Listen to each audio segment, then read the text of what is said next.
दुखों से मुक्ति। एक बार भगवान बुद्ध जी एक गांव में उपदेश दे रहे थे। वहां पर एक धनी व्यक्ति उपदेश सुन रहा था। वह भगवान बुद्ध से एक प्रश्न पूछना चाहता था,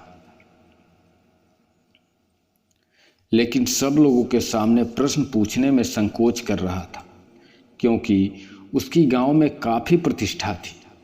प्रश्न ऐसा था कि उसकी प्रतिष्ठा दांव पर लग जाती। उपदेश खत्म होने के बाद जब सब लोग चले गए, तब उसने बुद्ध के सामने हाथ जोड़कर प्रश्न पूछा,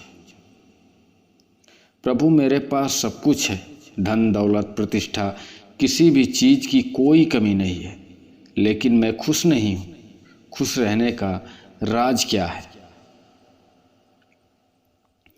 मैं जानना चाहता हूं कि हमेशा खुश कैसे रहना चाहिए।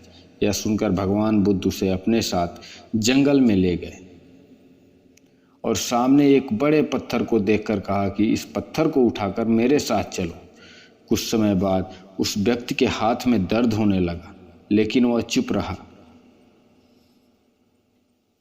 काफी समय बीत जाने के बाद उससे दर्द सहा नहीं गया और बुद्ध जी से कहा, मेरे हाथ में बहुत दर्द हो रहा है। बुद्ध जी ने कहा, पत्थर नीचे रख दो, और पत्थर नीचे रखते ही उसे राहत महसूस हुई। तब बुद्ध जी ने समझाया कि यही खुश रहने का राज है। उस व्यक्ति को कुछ समझ नहीं आया। बुद्ध जी बोले, जिस तरह इस पत्थर को जितने समय तक हाथ में रखोगे उतना ही दर्द होगा,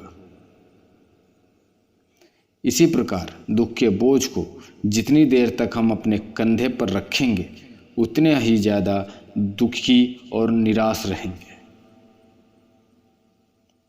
यदि व्यक्ति खुश रहना चाहता है तो उसे दुख के पत्थर को जल्द से जल्द नीचे रखना सीखना होगा।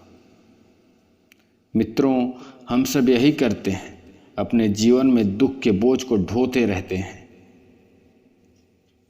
दुखों से मुक्ति तभी संभव है जब हम दुख के बोझ को अपने मन से जल्दी निकाल दें और इच्छाओं से रहित होकर या जो है उसी में शुक्र करते हुए खुश रहें।